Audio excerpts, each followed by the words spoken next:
오늘 사도행전 6장 말씀을 함께 읽었습니다. 우리는 이미 성령이 임하여서 생겨난 이 초대교회 가운데 두 가지 아주 유명한 사건이 벌어졌던 것들을 말씀을 통해서 보았죠. 하나는 40여 년이나 한 번도 걷지 못했던 사람이 우리 주 예수 그리스도의 이름으로 완전히 치유되어서 회복되는 사건, 그리고 그와 관련돼서 부인할 수 없게끔 증거된 예수 그리스도의 부활, 그리고 아나니아와 삽비라라고 하는 이 거짓 신자라고 할 수 있고요. 교회 안에 들어와 있지만 그러나 절대로 그 마음을 탐심이 가득 채운 자로서 신자라고 말할 수 없었던 이들이 직결 심판을 받아서 교회 가운데서 제거된 이 사건들, 그리고 이것에 이어서 이제 사도들이 사내들인 공회 앞에 다시 끌려가지만 그들이 예수 그리스도의 부활을 증언하는 것을 도무지 막을 수 없었던, 그리고 공회의 원 중에 한 명인 가말리엘의 입을 통해서 증거된다. 만약 하나님이 세우시는 거면 아무도 막을 수 없다. 오히려 그가 공회원들을 설득하는 말이었지만 교회는 이 적대적이었던 그런 사람의 입을 통해서 오히려 교회가 이 사명을 감당하는 것, 주 예수 그리스도의 부활을 증언하는 이 사명을 감당하는 것에 있어서 결코 무너지지 않는다. 결코 이것으로 인해서 망하지 않는다는 보장을 받게 되는 것을 들었습니다.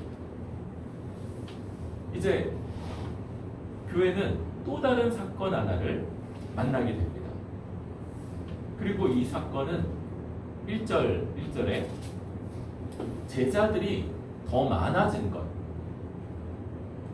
주 예수 그리스도의 가르침을 따라 그분의 제자로 자신을 드리는 사람들이 아주 많아지는 상황 속에서 벌어졌습니다.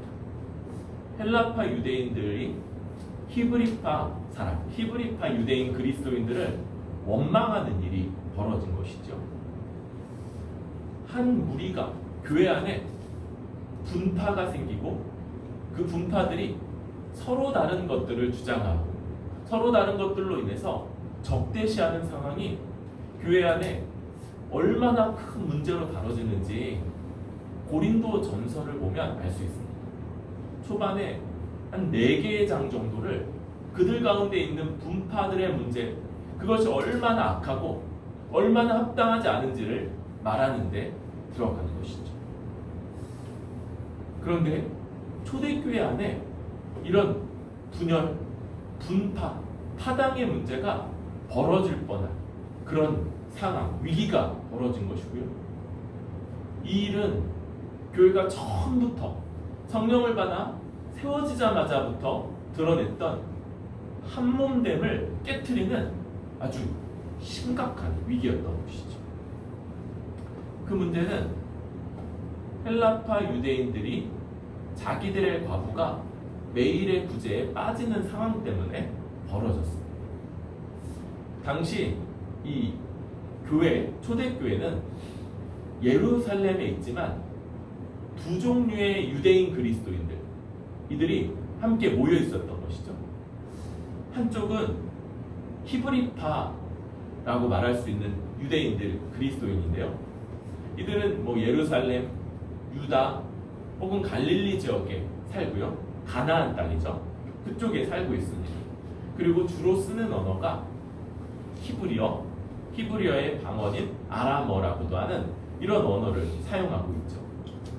또 이들의 주된 예배 형태는 예루살렘 성전을 중심으로 하는 그런 예배 형태였다고 볼 수 있습니다.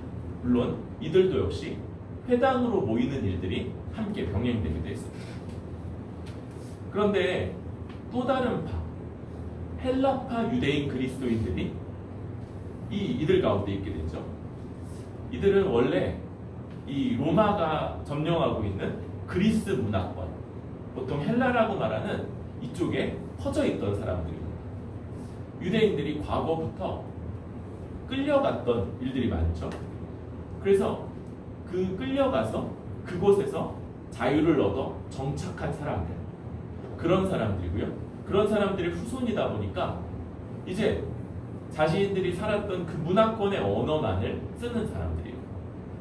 그럼에도 불구하고 여전히 부모로부터 이어온 이 유대교 신앙을 지키고 있는 사람들이고, 아마 지금 예루살렘에 이들이 와 있는 것을 볼 때 이들은 유대교 전통을 지켜서 오순절 명절을 지키기 위해서 유대교를 방문했다가 예루살렘을 방문했다가 거기서 회심한 사람들이라고 볼 수 있을 겁니다.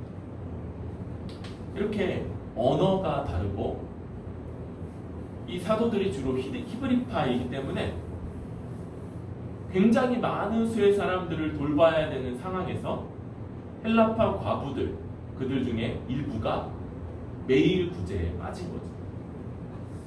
이 당시에 과부는 이 유대인들 사회에서 과부는 아주 극빈층의 한 부류였습니다. 하나님이 구약에서부터 약자들을 돌봐라.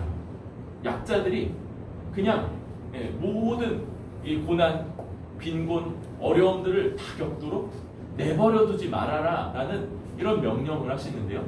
그 부류가 고아, 과부, 나그네, 레위, 이 네 부류인 것이죠. 그 가운데 들어갈 만큼 과부는 아주 전형적인 최극빈층. 이 당시에 이 유대 사회는 여성들은 적당한 일자리를 얻을 수가 없었어요. 그러다 보니까 어렸을 때는 아버지의 돌봄을 받고, 이제 장성하면 결혼해서 남편의 돌봄을 받고, 그리고 남편이 먼저 죽으면 이제 아들의 돌봄을 받아서 살아갈 수 있는 그런 사람인 것이죠. 그런데 과부, 이런 자기를 돌봐줄 수 있는 아무도 없는 사람이고요. 당장 그날 먹을 것이 없는 사람입니다. 그래서 교회가 이런 사람들을 돌보기 위해 매일매일 음식을 나누는 이런 구제 사역을 감당하고 있었고, 또 이들은 거기에 전적으로 의존할 수밖에 없는 그런 부류들이었던 것이죠.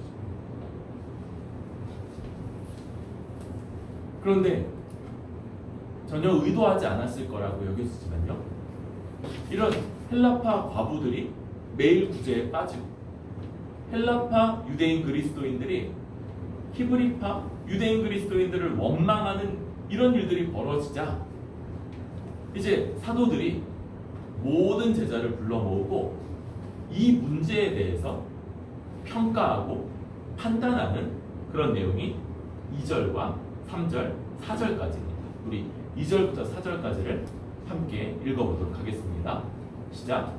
12사도가 모든 제자를 불러 이르되 우리가 하나님의 말씀을 제쳐놓고 젖대를 일삼는 것이 마땅하지 아니하니, 형제들아, 너희 가운데서 성령과 지혜가 충만하여 칭찬받는 사람 7을 택하라. 우리가 이 일을 그들에게 맡기고 우리는 오로지 기도하는 일과 말씀 사역에 힘쓰리라 하니.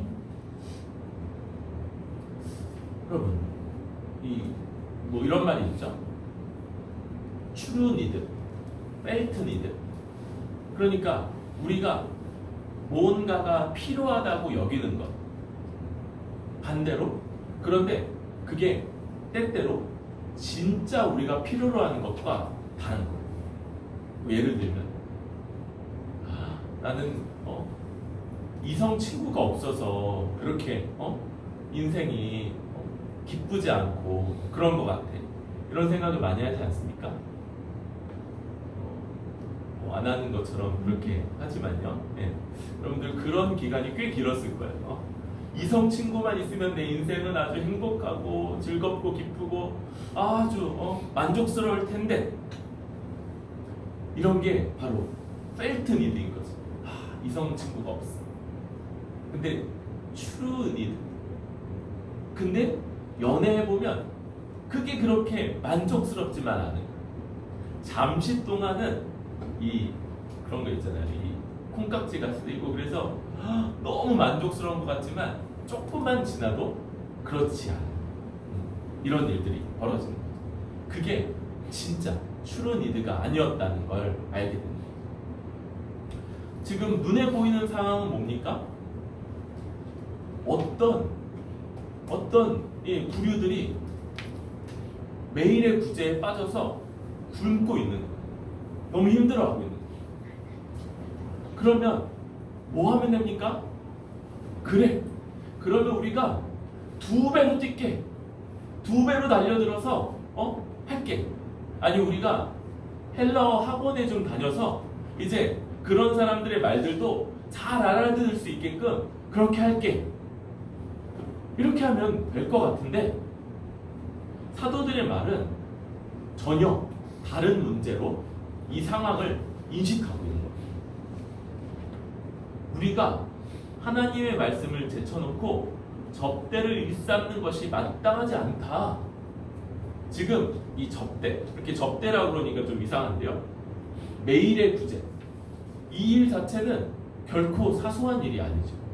교회에 있어서 아주 중대한 사명이고 중대한 사역인데 그것 때문에 하나님의 말씀 전하는 일, 말씀 사역을 소홀히 하는 건 마땅하지 않다. 이렇게 판단하는 거예요. 이런 상황 때문에 말씀 사역을 소홀케 되는 일, 이거 합당하지 않다. 그래서 어떻게 합니까?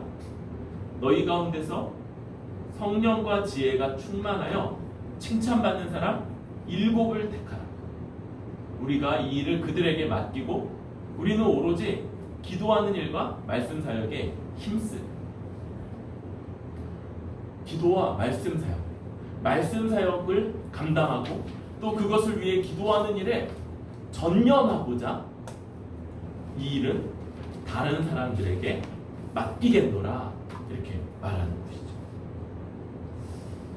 여러분, 이 얼마나 놀라운 상황 인식이고 또 이 문제, 지금 벌어지는 문제에 외면에만 속아 넘어가는 것이 아니라 외면만 보고 대응하는 것이 아니라 그 본질적인 문제, 이것을 사도들이 얼마나 명확하게 보고 있었는지를 보게 되죠.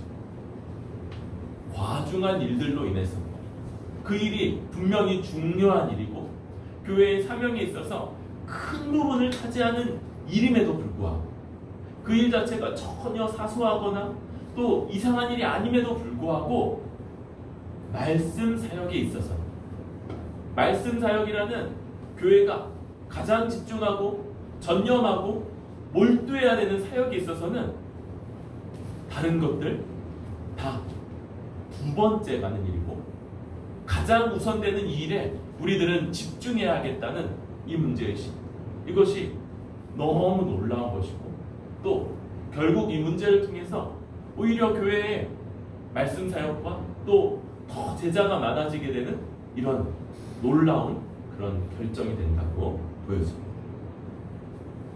그럴 때 사도들이 제안하는 것은 성령과 지혜가 충만하여 칭찬받는 사람 7입니다. 7. 아마 그때부터 이 7이 행운의 숫자라고 이렇게 여겨지지 않았는가. 그렇죠?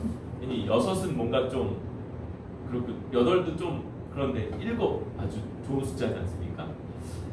네, 한마디로 왜 7명인지는 잘 모르겠다는 거예요. 네. 왜 7명이어야 되는가 그런 거 잘 모르겠어요. 그런데 칭찬받는 사람이 교회에서 모든 사람들에게 널리 인정받는 사람. 우리 뒤에 이와 같은 일들을 맡는 집사의 더 세부적인 규정들을 볼 때 흠잡을 데가 없어야 돼요. 이 칭찬이라는 건 어떤 거냐면요, 뭐 그런 거죠. 우리 자매님들은 다 외모로 칭찬을 받고 우리 형제님들은 다 멋있어서 칭찬을 받고, 그런데 이런 감면적인 것 때문에 받는 칭찬이 아니라 반대가 뭐냐면 특별히 책망받는 부분이 없어야 된다. 두루두루 모든 면에서 사람들에게 인정을 받아서 책망받을 것이 없는 것, 이것이 바로 이 집사 직분의 자격이 됩니다. 그런데 어떻게 이렇게 모든 부분에서 책망받을 것 없는 이런 사람들의 인정과 칭찬을 듣습니까? 바로 그 앞에 성령과 지혜가 충만한 것이 바로 그 원인이다 라고 말할 수 있는 거죠. 그리고 이 성령과 지혜, 믿음과 성령, 또 성령과 이런 지혜와 성령, 이런 것들이 오늘 이 6장 전체에 사람들을 가리키는 특징으로 계속해서 붙어있게 되는 것을 보게 됩니다. 뭐가 늘 빠짐이 없어요? 성령이에요. 성령. 그러니까 여기서 가장 본질적인 것은 성령이라고 그렇게 여겨져요. 성령. 하나님이, 우리 주 예수 그리스도께서 하나님께 받아서 우리 믿는 각 사람에게 부어주시는 이 성령이 바로 모든 지혜, 모든 상황을 분별하고 그 모든 상황에서 가장 합당한 판단을 내리며 이끌어갈 수 있는 지도력을 주시는 분, 바로 성령이시고, 이 성령이 가장 중요한 요소로 세워진다고 여겨집니다. 사도들은 이렇게 오히려 위기 상황, 교회 안에 굉장히 큰 문제가 벌어지자 우리는 말씀 사역에 전념하겠다. 너희 가운데 이 일 감당할 7명을 세워라, 뽑아라, 이렇게 말하는 방식으로 이 상황을 판단하고 대응하고 있는 것이죠. 그런데 또 한 가지 아주 놀라운 모습이 나타납니다. 5절의 앞부분 한번 읽어볼까요? 시작. 온 무리가 이 말을 기뻐하여. 네, 거기까지요. 여러분, 사도들이 이렇게 판단을 해서 이런 대안을 제시하는데 온 무리의 반응이 뭡니까? 기뻐하는 거예요. 여러분, 사도들이나 지금 이 온 무리나 벌어지는 상황에 대한 인식이나 대안에 대해서 같은 뜻입니다. 한마음. 그들도 이 상황 인식과 판단을 아주 전적으로 동의하고 있고, 맞습니다, 옳습니다, 그래야 합니다. 사도들은 말씀 사역에 전념해야 합니다. 구제 사역, 이제 세워지는 사람들의 지도를 따라 우리가 스스로 감당하겠습니다, 이렇게 말하고 있는 것이죠. 그리고 믿음과 성령이 충만한 사람, 스데반, 빌립, 브로고로, 니가노르, 디몬, 바메나, 니골라, 이렇게 7명을 택하게 됩니다. 여러분, 이 7명은 스데반에게 붙어있는 표현, 믿음과 성령이 충만하다. 그런데 이게 이제 형식적으로는 스데반에게 붙어있거든요. 그런데 이제 이 뒤에 스데반이 어떤 사람인지가 나와요. 그리고 조금 뒤에는 빌립이 스데반과 비슷한 사역을 감당하는 것이 나옵니다. 나머지 5명은 안 나와요. 나머지 5명은 안 나와요.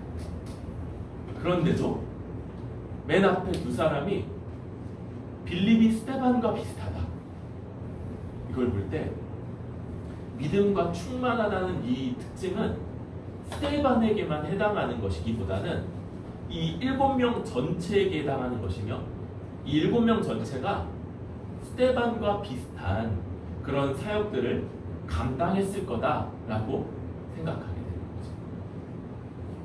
또 이 사람들은 이름 자체가 헬라식 이름이에요. 우리 히브리식 이름 아는 것들 좀 있잖아요. 뭐 있습니까? 그죠? 요한, 예수. 예수님은 우리 예수님 말고도 예수라는 이름은 굉장히 흔하다고 그랬죠? 또 시몬, 여자 이름으로는 마리아. 이런 이름들이 히브리식 이름이에요. 그런데 이 이름들은 헬라식 이름이고요. 우리한테도 이제 좀 익숙한 이름이에요. 스테판 혹은 여자 이름으로 스테파니. 발음이 약간 그래서 잘 느낌이 안 살지 모르겠지만 이런 이름 아직도 이렇게 쓰는 사람들이 있죠. 이런 이름들 헬라식 이름이고 이 사람들이 헬라파 그리스도인들일 거다 이런 생각도 할 수 있어요. 그리고 이렇게 세워진 사람들에게 사도들이 안수하여서 그들을 세우게 됩니다. 이 안수는 하나님이 이 사람들에게 특별한 사명을 맡기신다는 걸 표현하는 그런 표시예요. 그래서 이제 선배 목사나 후배 목사가 세울 때는 선배 목사가 혹은 이제 교회 안에 직분자가 세울 때는 담임 목사의 안수를 통해서 사람이 그의 머리에 손을 얹죠. 그런데 이건 사람이 부여하는 것이 아니라 하나님이 그에게 사명을 부여하신다는 것을 표시하는 그런 표시인 거죠. 우리 지금 이 7명은 사도들이 교회에게 명했죠. 너희가 뽑아라. 그래서 교회가 뽑은 사람들이요. 이전에 마띠아가 세워졌을 때는 제비 뽑았죠. 그거는 사도이기 때문에 예수님이 직접 뽑으셔야 되는 걸 대행하는 방식이었어요. 그런데 이건 그렇게 안 뽑습니다. 사람들이 뽑는. 그래서 뭐 이런 것들을 하겠죠. 모든 사람에게 칭찬받고 흠이 없어야 되기 때문에 누구 어때? 근데 다 좋은데 걔는 이런 부분이 약간 부족한 것 같아. 그럼 안 돼. 누구는 어때? 누구는 걔는 또 이런 부분이 그렇잖아. 그러네. 그러면서 7명이 이렇게 추려지는 거죠. 그렇게 사람들이 뽑지만 그러나 동시에 사람들이 뽑아서 세웠다고 우리가 뽑았잖아. 그게 아니라 하나님이 세우신 사람들이다 라는 것을 함께 인정하고 있는 것이죠. 그 결과 너무 놀라운 모습이 나타나는데요. 7절 한번 읽어볼까요? 시작. 하나님의 말씀이 점점 왕성하여 예루살렘에 있는 제자의 수가 더 힘이 많아지고 허다한 제사장의 무리도 이 도에 복종하니라. 세 가지 결과가 나타났다고 말합니다. 하나님의 말씀이 점점 더 왕성하여졌다.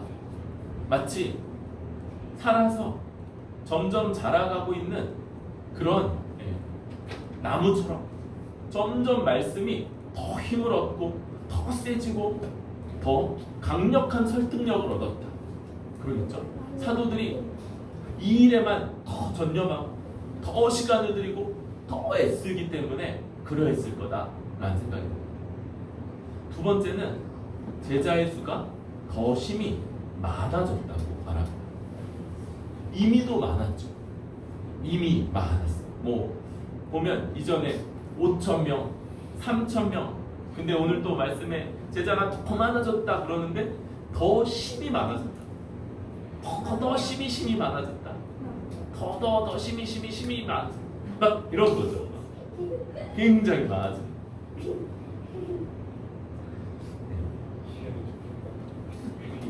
표현에 약간 뭐 이런 것들 써야 되는 거죠. 하늘의 별과 같이, 바다의 모래같이, 땅에 티끌같이 많아졌다. 뭐 이런 거 표현 써야 되죠. 여기에는 또 많아졌다. 그래서 수동태 표현이 쓰여지게 됩니다. 여기에는 이런 일들이 바로 그 일을 행하신 주체가 뒤에 숨어 있음을 암시하는데 누구일까요? 바로 하나님이 이와 같이 하셨다는 걸 보여주고 있는 거예요. 마지막 하나가 아주 특징적이에요. 허다한 제사장의 무리도 이도에 복종했다. 이 제사장들은 당시에 한 18,000명에서 이렇게 왔다 갔다 해요. 그 정도 됐다. 굉장히 많은 숫자. 그런데 이 사람들은 주로 계열이 어디라고요? 사두개인들 계열이. 사두개인들 교리의 특징 뭔지 설명드렸었죠. 이들은 부활이 없다고 말하는 현세주의자들이니까 이 땅에서 잘 먹고 잘 사는 게 장땡이다. 이거는 이제 제 표현이에요. 네. 굉장히 전문적인 표현이라서 좀 어려울 수도 있는데, 네. 그러니까 어떻게 합니까? 로마와 야합해서 자기들의 이권을 채우고 그 정통성 없는 헤롯 성전을 기초로 해서 자신들의 헤게모니를 쌓아가고 있는 그 무리들, 교회의 가장 적대적인, 그래서 교회가 예수 그리스도의 부활 증언하는 걸 가장 싫어하는 무리들이 이들이었는데, 이들까지도 이 말씀의 설득력과 그 강함에 설복되어서 교회 안으로 들어왔다 말하는 것이죠. 뭐 게임 같은 거 해보신 분은 알겠지만 일종의 이제 끝판왕이거든요. 끝판왕이 지금 이렇게 무너져서 교회 안으로 들어오고 있는 이런 모습이 나타납니다. 여러분, 먼저 이 말씀은 너무 중요한 일들인 것 같아요.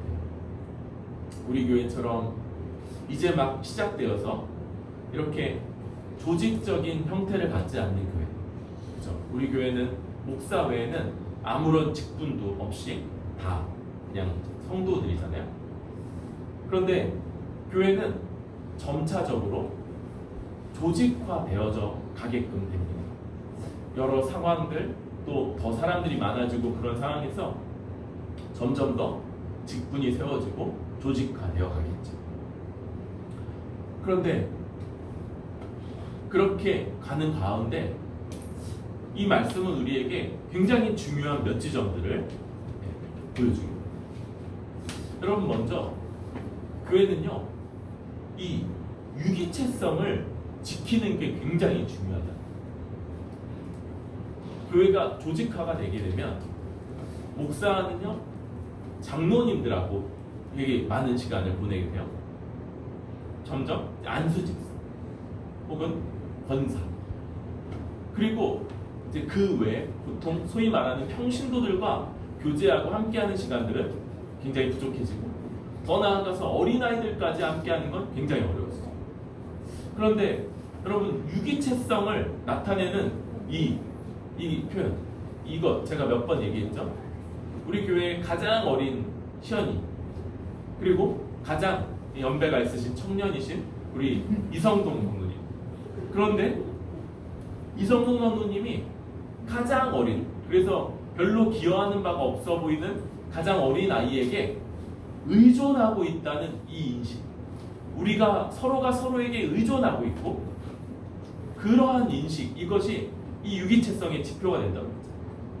제가 누군지 모르고 제하고 나는 아무 상관도 없고 1년쯤 지나도 한 번도 인사하지 않는 관계. 여러분, 이런 것들은 교회가 유기체성을 완전히 잃어버렸으면, 그러면 뭐만 남습니까? 조직만 남는, 조직. 그리고 이건 교회됨의 큰 부분을 잃어버린 교회라고 말할 수 있습니다. 교회는 점점 조직색성을 띠게 될 거예요.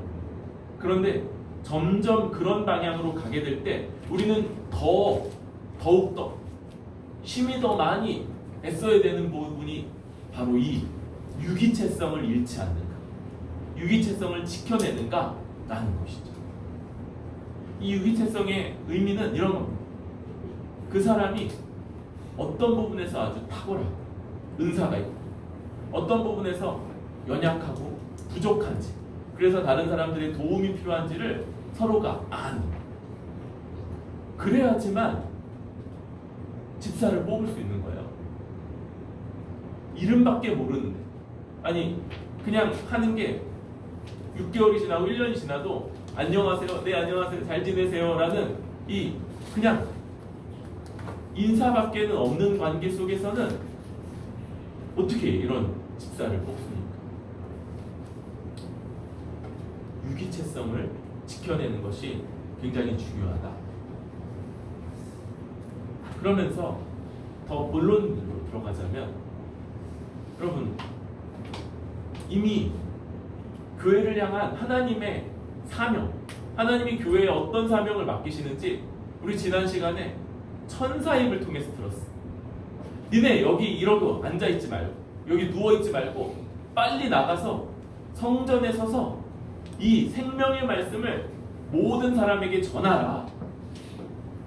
교회는요, 말씀을 지키고 말씀을 증거하는 일, 이것이 교회의 사명으로 주어져 있는데, 오늘 또 말씀이 강조하고 있는, 교회는요 실제적으로 어떤 상황, 어떤 판단, 어떤 결정, 어떤 과정 중에도 교회의 가장 본질에 말씀 사역이 놓여 있다는 것. 말씀이 가르쳐지고 말씀을 배우며 함께 믿음으로 살아내는 이 사역이 가장 중대하게 놓여 있다는 것을 기억하고 인정하고 반영하는 방식으로 교회의 결정, 판단, 논의, 모든 일들을 처리해 가야 한다는 것이죠. 특별히 여러분, 무슨 위기가 탁 벌어지면요, 우리는요 깜짝 놀라요. 그리고 당황하게 되죠. 그러면서 어떻게 해요? 본질적인 것을 놓치고요, 지금 벌어진 이 상황 처리하는데 급급하게 싶어요. 코로나 바이러스로 인해서 지금 한국 교회, 또 어쩌면 전 세계 모든 교회들이 다 위기라고 할 수 있어요.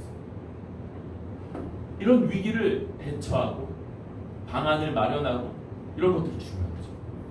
여러분, 그런데 그 가운데 우리가 첫 번째로 고민해야 되는 것이 뭡니까? 이 위기 상황 속에서 어떻게 말씀 사역을 더 집중하고 말씀 사역을 더 확실하게 하며 어떻게 여기에 교회 전체가 전념할 수 있겠는가가 우리 고민의 첫 번째 자리에 있습니다.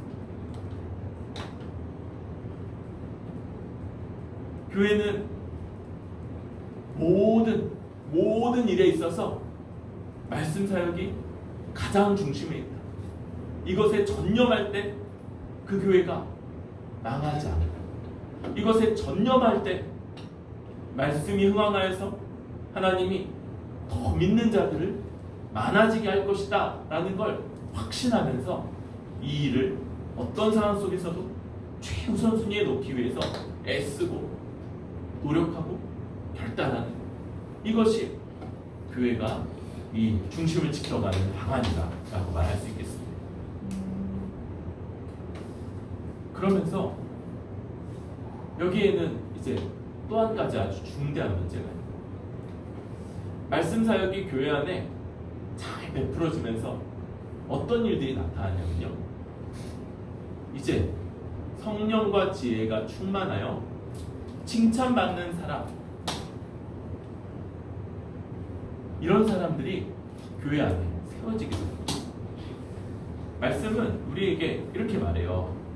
사도들이 성령과 지혜가 충만하여 칭찬받는 사람 7을 택하라, 이렇게 요구했을 때 사람들이 이 말을 기뻐하면서 딴 사람들을 세웠죠. 어떤 사람입니까? 믿음과 성령이 충만한 사람을 세웠어요. 그렇죠? 그런데 이게 딴 사람이 아니고 오히려 지혜가 충만한 건 성령이 충만한 결과라고 말했잖아요. 어떻게 성령이 충만한 사람들이 세워집니까? 믿음이 충만할 때, 말씀의 가르침 가운데 그 말씀을 굳게 믿을 때 성령이 충만하여서 지혜가 충만하고 이 모든 일들을 감당할 만한 사람들이 세워지게 되는 것이죠. 우리 교회, 뿌리 깊은 교회도 이런 믿음이 충만하여서 성령이 충만하고 성령이 충만하여서 지혜가 충만하며 온 교회에 칭찬받는 사람들이 집사로서 세워져서 이 구제 사역과 또 이 일에 잘 감당할 수 있기를 소망합니다. 여러분, 그런데 그 전 단계가 있는 거예요. 그 전 단계. 그것은 바로 모든 사람들, 교회의 모든 구성원들이 사도들의 이런 판단과 결정을 기뻐하는가. 곧 이 모든 사람들도 다 성령의 사람들인가가 아주 중대합니다. 여러분, 그래서 교회는요, 성령 충만한가, 성령 받은 새로운 존재인가, 이것이 그 교회 안에 속하는 데 있어서 필수적인 점검사항입니다. 그래서 뭘 점검합니까? 한편으로는 그가 합당한 복음에 대한 진리, 복음의 지식이 있는가를 점검하죠. 예수 십자가 복음과 그로 말미암아 하나님이 이 땅에 펼치신 이 놀라운 역사, 교회에 대한 가르침, 이걸 잘 받았는가를 점검하게 되죠. 그런데 더 나아가서 그것을 참으로 믿고 살아내는가, 그래서 그 삶에 이 믿음의 분명한 열매들로 드러나는가까지 점검을 해야 되는 거죠. 그럴 때 이 믿음이 참되기 때문에 우리는 눈에 보이지 않지만 그가 성령 받은 새로운 존재요, 하나님께서 교회에 주신 참 제자라는 것들을 볼 수 있고요. 그런 사람들이 교회 안에서 회원권, 그래서 어떤 사람들은 다른 사람들의 인정을 받아서 직분자로 세워주고요, 어떤 사람들은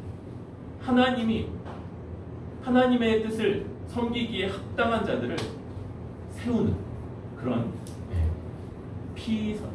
앞에가 피선거권이고 여기 선거권, 이런 것들을 행사하며 또 신자로서 한 교회의 일원으로서의 모든 책임을 다 감당하게 되는 것이죠. 이것을 정회원 제도라고 말합니다. 우리 교회가 이 제도를 지향하고 있어요. 아직까지 정회원이 탁 세워지지 않았다는 것, 아직까지 그 믿음과 또 그 삶 다 아직 확인되지 않은 그런 확인 과정 중에 있기 때문에 아직 정회원이 세워지지 않았지만, 그러나 우리는 이런 정회원 제도를 지향하고 있습니다. 여러분, 주변에 한때 좋았던 교회가 그 좋음이 유지되지 않는 방식이 되게 이렇게 일반화되어 있는 방식이 이런 거예요. 굉장히 괜찮은 목사님과 그분과 뜻을 같이 하는 몇 명의 사람들이 아주 좋은 교회를 일구기 시작합니다. 처음에 아주 괜찮죠. 그리고 괜찮은 교회고, 그래서 영향력이 있고 소문이 나면서 더 많은 사람들이 늘어나요. 그 어느 정도까지는 이 처음에 그 아주 건강한 지향성, 목표의식, 이런 것들을 갖고 있는 거예요. 그런데 어느 정도를 지나갈 때 이 교회 좋대, 어느 교회 좋대, 그 교회 지향성이나 목표의식을 동의해서가 아니라 그냥 나 좋은 교회에 가서 그냥 신앙생활 해야지, 내가 좋은 어디 학원 가서 뭘 배우고, 좋은 어디 헬스클럽 가가지고 몸을 건강하게 하듯이 좋은 교회 가면 그래 편안하게 즐겁게 신앙생활 할 수 있겠거니. 그 교회가 좋은 교회인 이유는 그 교회가 갖고 있는 분명한 목표의식과 지향 때문인데, 이것을 공유하지 않으면서도 그냥 좋은 교회의 수혜자로 있고 싶은 사람들이 점점 모여들기 시작합니다. 근데 보통 정회원 제도가 없죠. 이런 사람들이 그 교회의 일원으로서 투표권을 행사합니다. 그러다가 어떻게 됩니까? 그런 사람들이 중직으로 세워지고요, 그런 사람들의 말들이 이전에 분명한 목표의식과 지향을 흐려지게 만들고 그냥 자기들 좋기 위해서 모인 사람들이 교회 안에 더 다수를 차지하는 것. 이것이 처음에 아주 건강하고 괜찮았던 교회가 덩치는 커지는데 그냥 별 볼 일 없는 그런 큰 교회로 남게 되는 아주 전형적인 모습. 여러분, 이런 전문 용어로 쓰자면 어중이 떠중이가 교회 안에 진짜 신자인지 진짜 예수 그리스도의 제자인지 정말로 한 몸을 이루어서 이 교회에 지향하는 바들을 자기가 스스로 추구하며 살고자 하는 그런 목표의식과 분명한 삶의 지향점이 있는가 검증하지 않은지 교회의 회원과 이걸 남발하는 이것이 교회를 망치는 길인 것입니다. 여러분, 교회는 성령의 사람들에 의해서 세워지고요, 성령의 사람들로 세워지는 교회입니다. 성령의 사람들을 세우고, 그쵸? 사도들의 이 말씀 사역으로 성령의 사람들을 세워가요. 그리고 교회는 오직 성령의 사람들에 의해서만 교회답게 세워지고 유지될 수 있는 공동체. 오직 성령의 사람만이 하나님이 허락하신 이 성령으로 인해서 하나님의 뜻에 순복하고 어떤 환경, 어떤 상황, 어떤 처지에도 그런 것들에 굴하지 않고 성령에 의한 이 분명한 방향성과 목표의식을 따라 교회를 참으로 하나님의 뜻에 맞는 교회, 성경적 교회로 이끌어가게 되는 것이죠. 여러분, 우리 교회가 아주 탁월한 집사님들이 세워질 수 있기를 바랍니다. 이제 다른 교회, 우리 선배 목사님들 교회에서 집사를 세우기 위해서 한 1년간 직분에 대해서 설교를 했다고. 그리고 그 1년을 집사에 대해서 설교하면서 온 교회는 우리도 저런 성경적 집사님들이 세워지기만 하면 모든 문제가 해결되어서 이 땅에서 하나님 나라이고 안식을 누리겠구나, 이런 기대가 교회 가운데 아주 충만해졌다고 합니다. 우리에게도 그런 탁월한 집사님들이 세워져서 그런 교회, 아주 복된 교회, 충만한 복을 누리는 그런 교회들로 세워질 수 있기를 바랍니다. 그런데 그 전에 여러분, 우리 자신이 믿음이 충만한가? 그래서 우리 가운데도 성령이 충만히 부어져서 새로운 존재, 거듭난 사람인가가 분명히 드러나야 할 것입니다. 그런 사람만이 하나님의 뜻을 분별하여서 하나님이 소명 맡기시는 자를 직분자로 세울 수 있어요. 그런 사람들만이 교회가 눈에 보이는 상황과는 다른 판단을 하는 것 같아요. 지금 아니 구제 때문에 문제가 벌어졌는데 오히려 구제 사역을 안 하겠다고요? 그게 말이 되는 거예요? 그게 아니라 이런 판단들에 기뻐하면서 전심으로 그런 일들을 지지하고 한 마음으로 그렇게 하면서 하나님의 뜻을 분별하고 그 뜻에 합당하게 교회를 이끌어가는 사람, 그런 사람들의 바로 성령 받은 성령의 사람들로 우리 교회에 그런 정회원들이 한 명 한 명 세워져서 교회가 더 힘차게 주의 뜻을 위해서 나아갈 수 있는 그런 교회가 될 수 있기를 소망합니다.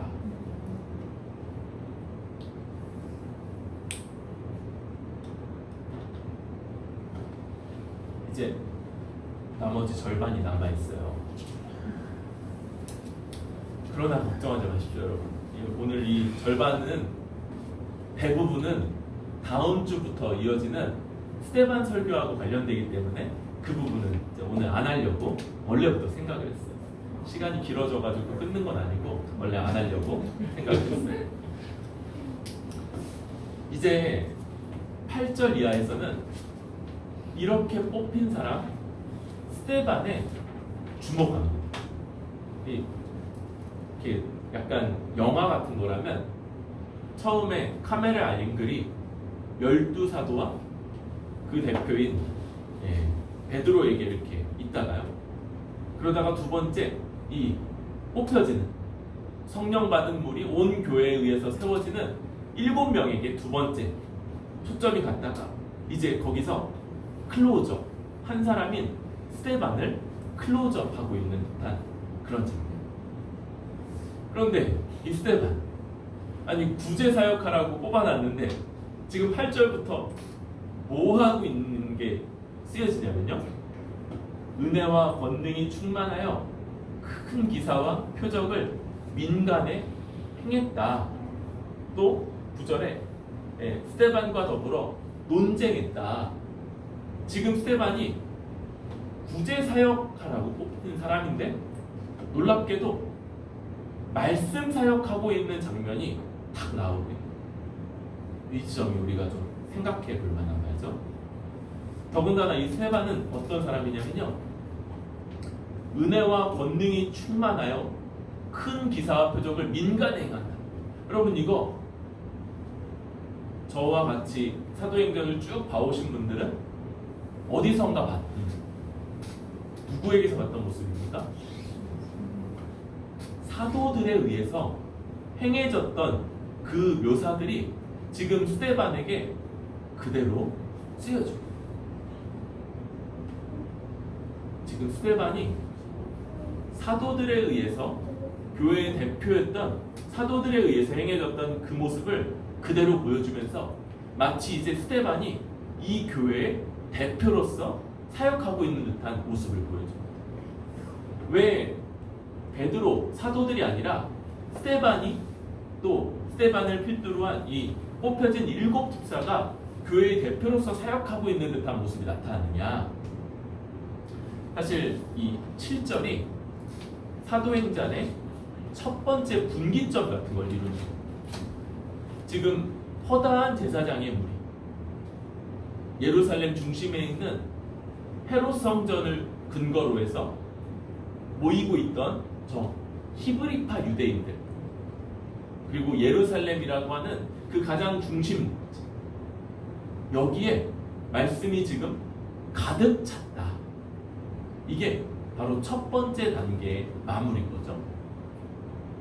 그러면 이제 끝입니까? 아니요. 그 다음 단계가 있는 거예요. 그 다음 단계는 히브리파 유대인들이 대상이 아니라 헬라파 유대인들이고요. 이 가나안 땅 주변에 넓은 지역에 퍼져 있던 이 헬라파 유대인들, 그들에게 복음이 어떻게 증거되고 전파되는가 하는 모습을 지금 이제부터 주목하고 있는 것이죠. 그래서 헬라어를 쓰는 이 스테반, 그리고 뽑힌 7 집사가 교회의 대표로서 사역하는 모습들이 강조되고 있다고 보여집니다. 이 스테반이 사도에 필적하는 모습을 보여주는데요. 그런데 9절에 그가 하는 모습은 자유민들, 구레네인, 알렉산드리아인, 길리기아와 아시아에서 온 사람들의 회당에서 어떤 사람들이 일어나 스테반과 더불어 논쟁한다고 말합니다. 지금 이 아까 설명했듯이 헬라파 유대인들은 원래 노예나 포로로 끌려갔던 사람들, 그런데 거기서 자유를 얻어 정착한 사람들이죠. 그래서 자유민들이라는 이름이 붙은 거예요. 자유민들, 자유케 된 사람들이다. 그리고 그들은 예루살렘에서 멀리 떨어져 있고 하나님이 성전 만드는 걸 아주 엄히 금하셨죠. 성전 또 만들면 그건 그냥 배신, 그냥 하나님의 뜻 반역하는 죽일 죄. 그래서 이들은 성전 없을 때, 이 바벨론 때부터 그들이 하나님께 예배드렸던 방식, 회당이라는 걸 만들고요. 남자, 유대인 남자가 10명 이상이 되면 회당을 만들 수 있었어요. 그래서 이런 회당들을 만들어서 각 지역에서 거기서 모이죠. 성전이 아니니까 동물을 죽여서 바치는 제사는 못 드려요. 어떻게 하냐면 거기서 서로 말씀을 나누고요, 성경을 낭독하는 일, 또 기도하는 일, 말씀을 놓고 함께 토론하는 일, 이런 것들을 하면서 신앙생활을 해왔던 거죠. 그 중에 지금 이 구레네는 이제 우리말로는 키프러스, 사이프러스라고도 하는 그런 섬이고요. 네, 아프리카 북부 쪽에 있죠. 알렉산드리아는 이 알렉산더 대왕을 이름을 딴 이집트, 애굽의 도시입니다. 길리기아 또 아시아 이렇게 말할 때 요거는 주로 이 가나안 땅 위쪽에 유럽으로 건너가는 중간에 있는 오늘날의 터키 지방을 많이 말해요. 이 그쪽 지방. 이런 각 지역에서 온 회당 출신의 헬라파 유대인들과 스데반이 논쟁의 중심에는 마찬가지가 있겠죠. 바로 예수 그리스도가 하나님이 보내신 메시아 그리스도다. 그가 죽고 부활했다. 그를 믿을 때 죄사함 받고 하나님 나라 백성이 된다. 이런 것들이 바로 이 헬라파 유대인들과 스데반이 논쟁했던 거라고 할 수 있어요. 그런데 10절에 스데반이 지혜와 성령으로 말하는 것, 여기도 또 성령이 거론되죠. 하나님의 사람들은 성령의 사람들입니다. 믿음으로 인해 성령의 사람들. 그런데 스데반에게는 지혜가 또 아주 충만했다. 그러니까 사람들이 스데반을 이겨낼 수가 없는 거예요. 스데반이 그 모든 사람들을 논쟁에서 이기고 그들에게 예수는 그리스도고 그가 참으로 부활하셨으면 오직 그의 이름에만 우리도 죄사함 받고 부활 생명을 얻어 하나님 나라 복락을 누릴 수 있는 길이 그의 이름에만 있다는 걸 그가 다 증명해내고 있는 거예요. 그럴 때 이들이 이제 하는 일은요, 못 이기니까 약간 비열한 수단을 쓰죠. 11절에 사람들을 매수해서요 거짓 증언을 하게 해요. 거짓 증언. 그 거짓 증언이 뭐냐면 13절, 이 사람이 이 거룩한 곳과 율법을 거슬러 말하기를 마지 아니하는구나. 이 거룩한 곳 어디일까요? 성전 그리고 율법.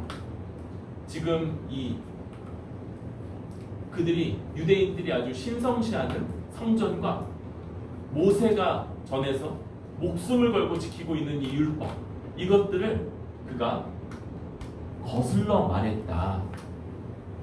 이렇게 거짓 증언을 하고 그를 고발하는. 그리고 이 고발의 내용에 대한 스데반의 변론이 7장의 긴 설교, 그래서 3주 정도에 걸쳐서 그 설교를 보게 되고 되게 길어요. 짜는 농담으로 스데반이 설교 길게 해가지고 돌 맞아 죽은 거다 뭐 이렇게 말하기도 하는데, 그런데 이게 모르고 읽으면 되게 길거든요. 그런데 이게 뭘 얘기하고자 하는 건지 얘기하면 얼마나 그 내용이 탄탄한지, 그 논리 구조와 설득력이 얼마나 탄탄한지 그 뒤에 정말 싫어하는 사람들이 귀 막는 거, 이거는 논쟁에선 지는 거거든요.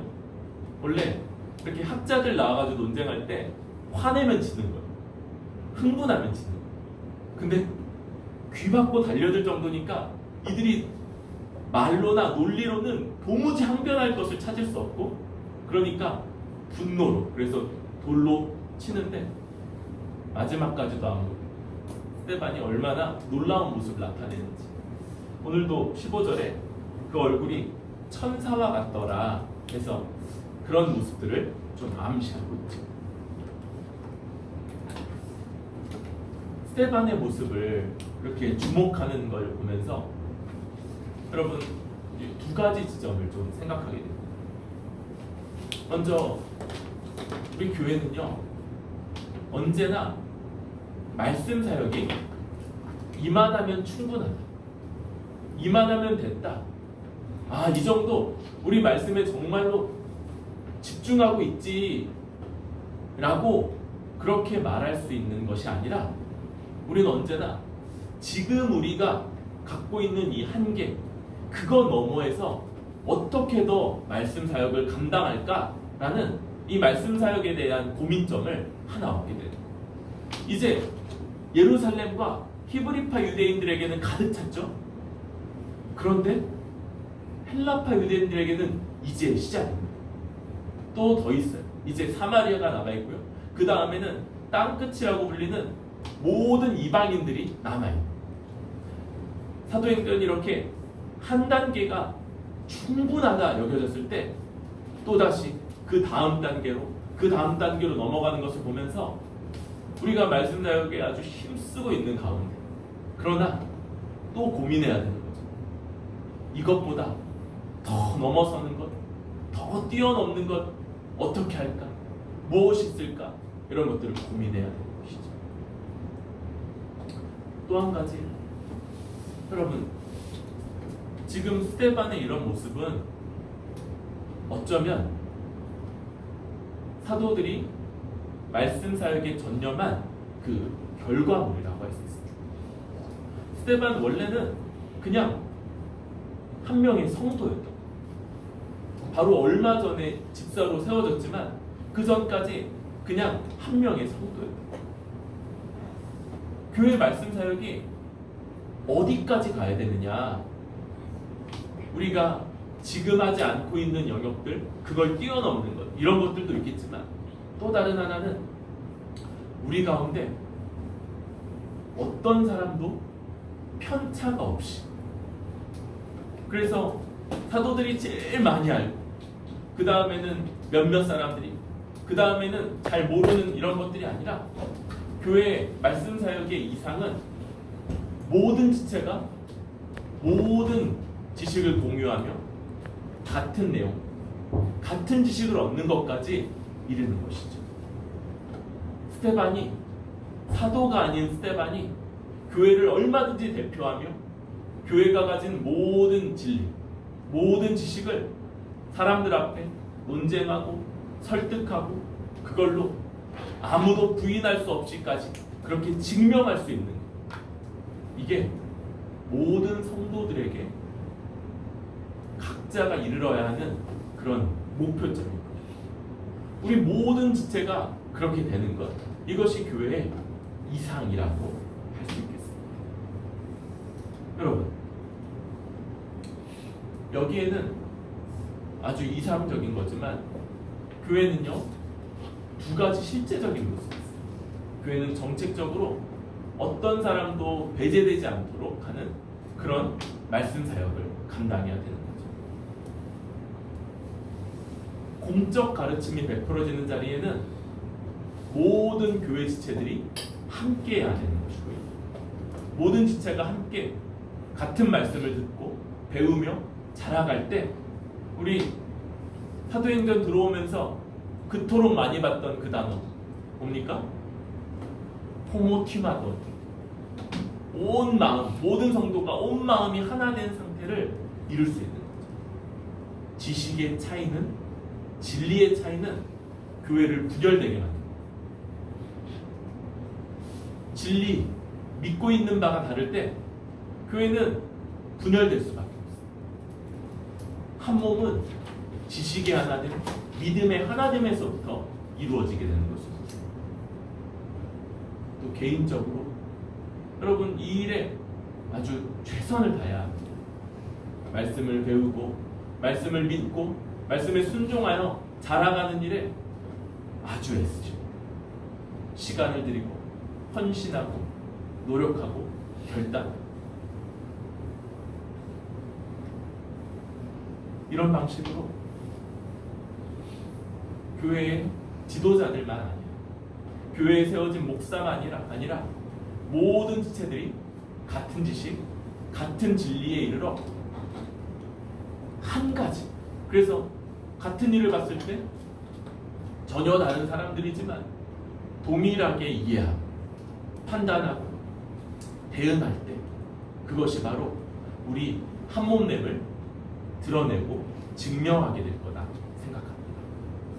오늘 우리 사도행전 6장 말씀을 나누면서 교회가 얼마나 말씀 사역이 그 중심에 있는지를 다시 한번 보게 됐습니다.